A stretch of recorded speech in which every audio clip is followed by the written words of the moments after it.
Hello বন্ধুরা, good morning. এখন বাজে সকাল 10:49। তো তোমাদেরকে এখন একটা কথা বলি আমি। দেখো, তোমরা বিয়ে করে জীবনে কে কে সুখ পেয়েছো? পেয়েছো কি? যারা যারা পেয়েছো, তো তারা তারা আমাকে বলো প্লিজ কমেন্ট করে। আমার জীবনে বিয়ে করে তেজপাত্তা হয়ে গেছে। কেন জানো?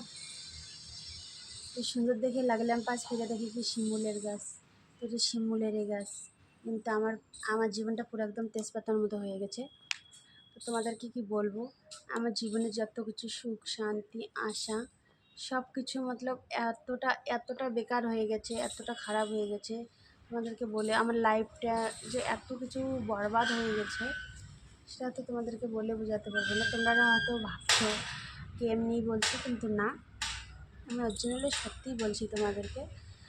কিন্তু আমার একটা কষ্ট হয়, কিন্তু আমার সঙ্গে এরকম করে করে আমার বর হাজব্যান্ড, কিন্তু আমার বাচ্চা দুটোকেও খুব অশান্তি ঝড় তুফান সইতে হচ্ছে। কিন্তু এটা ভাবতে পারছি না আমি কী করব, কী করলে ভালো হবে। তো তোমরা একটু বলে দিও আমাকে, আমি কী করলে আমার জীবনে লাইফে। কিন্তু আমি কোনো কিছু করে স্বামীর তো মন পাচ্ছি না। একটাই কারণ কি, স্বামী যে পুরুষ মদ খায় না, মদ গাঁজা খায়, সে পুরুষ কোনোদিনও স্ত্রীর মর্যাদা করতে জানে না। আর যে মহিলা স্বামীকে বেশি ভালোবাসে, সে কোনোদিনও স্বামীকে ছেড়েই যেতে পারে না। তো আমার কাছে এই দুইটার মধ্যে একটা, ও মদ গাঁজা খেয়ে অত্যাচার করে, আর আমি সেই অত্যাচারগুলো মুখ বুজে সহ্য করতে হচ্ছে আমাকে। অনেক কষ্ট, ভাবছি দুটো বাচ্চা আছে, সংসার করব করব করব, কিন্তু করতে পারছি না। হচ্ছে দিতে কোথায়, ইচ্ছে না করতে। তাই তোমাদেরকে বলি সবাইকে, তোমরা হয়তো কেউ কিছু বলো আমি অনেক সুখী, অনেকে কিচ্ছু না। আমি দিন মানুষের বাড়িতে কাজ করি, খাই, আর কিছুই না। আমার জীবনের লাইফে কোনো সুখ না। আমি একদম অত্যন্ত গরিব ঘরের মেয়ে, সাধারণ পরিবারের মেয়ে। কিন্তু সাধারণ পরিবারের মেয়ে, সাধারণ ঘরেই আমার বিয়ে হয়েছে। হলেও ওদের একটু আছে, কিছু হলেও আর্থিক অবস্থা আছে। তো আমার ফ্যামিলিতে ওটা কিছু নেই। তো তাই আমার বরকে লাগে যে আমি একটা ভিখারির মেয়ে। তো ঠিক আছে, আমি ভিখারির মেয়ে, আমি ভিখারি হয়েই থাকি। আমার কিন্তু অত স্টাইল না, অত কিছু নাই।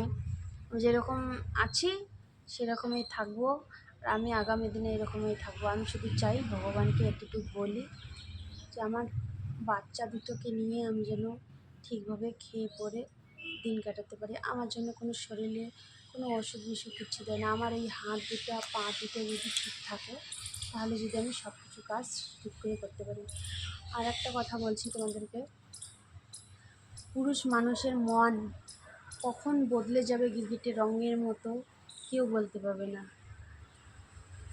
এই যে বলে না, কুচবিহারে গিয়েছিলাম, কুচবিহারে গিয়েছিলাম, দেখেছিলাম লাল নীল সাদা, প্রথমবার ভালোবাসতে গেলে বলতে লাগে দাদা। তো সে দাদা বলেই ফেঁসে গেলাম। ভাবলাম না, জীবনটা যে আমার বরবাদ হয়ে গেল, মতলব লাইফটা আমার পুরো বরবাদ হয়ে গেছে। তো তোমরাও এরকম ভুল করো না কোনো দিনও। সবাই বাবা মার পছন্দ মতো বিয়ে করো, সবাই বাবা মার পছন্দ মতো সুখে থেকো, হ্যাপি থেকো। তো আমার লাইফটা তো এরকম বরবাদ হয়ে গেছে। কোনো দিন হয়তো দেখাবো যে আমার জীবনে কী চলে কী চলে না, সেটা নিয়ে কোনোদিন আমি আমার লাইফটাকে শেয়ার করে দেবো। তো তোমরা সবাই দেখতে পাবে। তোমরা কেউ ভিডিওটাকে স্কিপ করো না, সবাই দেখো, আর সবাই একটু একটু ভালোবাসা দিও, যাতে আমি ভিডিওটা বানাতে পারি। এই যে ভিডিও বানাচ্ছি, এই যে স্ট্যান্ডটা, ক্যামেরা রাখার স্ট্যান্ডটা, এটা নিয়ে আসছি, এটাও নাকি ভুল আমার। আমি কাজে যাই, মানুষের বাড়িতে কাজ করি, ও বলে কি আমাকে আমি নাকি ছেলে দেখতে যাই, হোটেলে যাই, এখানে যাই ওখানে যাই। না, কিন্তু আমার উপরে ভগবান আছে, ও যতই কিছু বলুক। আজকালও আমাকে অনেকটাই সন্দেহ করে। আমি মোবাইলে ভিডিও বানাই, তবুও বলে মোবাইলে নাকি আমার ভিডিও এর জন্য বানাচ্ছি, আমার নাকি বন্ধু আছে। তো বন্ধু তো তোমরাই আমার, না? তোমরা যারা যারা আমার ভিডিও দেখো, তারা তারাই আমার ক্লোজ ফ্রেন্ড। তো তারা তারাই আমার ভাই বন্ধু, দাদা বৌদি দিদি মাসিমা কাকিমা পিসিমা, তারাই তোমরাই আমাদের সব কিছু। আর তোমরা যদি আমাকে এভাবে ভালোবাসা দাও, তো আমি অনেকটা এগিয়ে যেতে পারবো। তোমাদের ভালোবাসার সাপোর্ট থাকলে আমি আমার নিজের জীবনটা সুন্দর করে গুছিয়ে নিতে পারবো। কিন্তু তোমাদের যদি ভালোবাসা না পাই তাহলে আমার জীবনটাই বুঝি বেকার হবে। কারণ কি আমি ভাবছি যে আমার স্বামী তো আমাকে ভালোবাসেই না, তো যদি তোমাদের ভালোবাসা পাই, তো তোমাদের ভালোবাসা পেলে আমার জীবনটা একদম সুন্দর হয়ে যাবে। তাহলে আমি বাচ্চা দুটোকে নিয়ে আবার যদি বাচ্চার স্বপ্ন দেখি, আর যদি তোমরা যদি ভালোবাসা না দাও, ভিডিওটাকে না দেখে স্কিপ করে যাও, তাহলে হয়তো আমার জীবনটা এরকমই থেকে যাবে, নরকের মতো, পশুর মতো। তো সবাইকে হাত জোর করে অনুরোধ করে বলছি, তোমরা সবাই ভিডিওটা দেখো। আর আমি কয়েকদিন থেকে ভিডিও দিতে পারছি না, ভালো করে 2টার মতো ভিডিও দিতে পারছি না।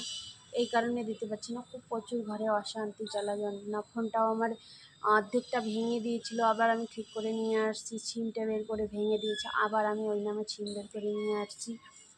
তো মতলব প্রত্যেক দিন এরকম ছোটোখাটো অশান্তি নিয়ে ও বড় কিছু করে বসে। এখানে আমি ভাড়া বাড়িতে থাকি, তো ভাড়া বাড়িতেও ও থাকতে দিচ্ছে না। এরকম ও যেখানেই ভাড়া নিতে যাচ্ছি সেখান থেকেই ও ডেইলি এরকম মদ খেয়ে গালাগাল, অশান্তি, নোংরা ভাষা ইউজ দিয়ে কথা বলে। সব কিছু নোংরা নোংরা ভাষা। তো বাচ্চারা আমার কী শিখবে? বাচ্চারাও এই শিখে পাচ্ছে। তো তোমরা আগামীতে বাড়িতে বাচ্চাদেরকে সবাই, আপনি নিজের বাচ্চাদেরকে নিজে নিজে খুব ভালো শিক্ষা দিবে। তো তোমাদেরকে এটাই অনুরোধ করে বলছি। আমার বাচ্চার লাইফ তো একদম বরবাদ হয়ে গেছে। আমার লাইফটার মতো কাগজের মতো তেজপাতা হয়ে গেছে, ছিঁড়ে ফেলে চলে যাবে। কথায় বলে না, কাগজে লিখেছি নাম ছিঁড়ে যাবে, পাথরে লিখেছি নাম মুছে যাবে, হৃদয়ে লিখেছি নাম রয়ে যাবে। তো আমার সব কিছুই হয়তো মুছে যাওয়ার পালা এসে গেছে।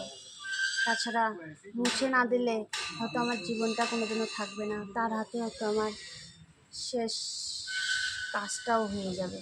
কারণ কি, সে মারধর করে, শুধু গলায় ডাবায়, আমার গলা ডাবায় আর মাথায় আঘাত করে। তো তুমি দেখে শুনে এটাকে ইসে করো। টাটা।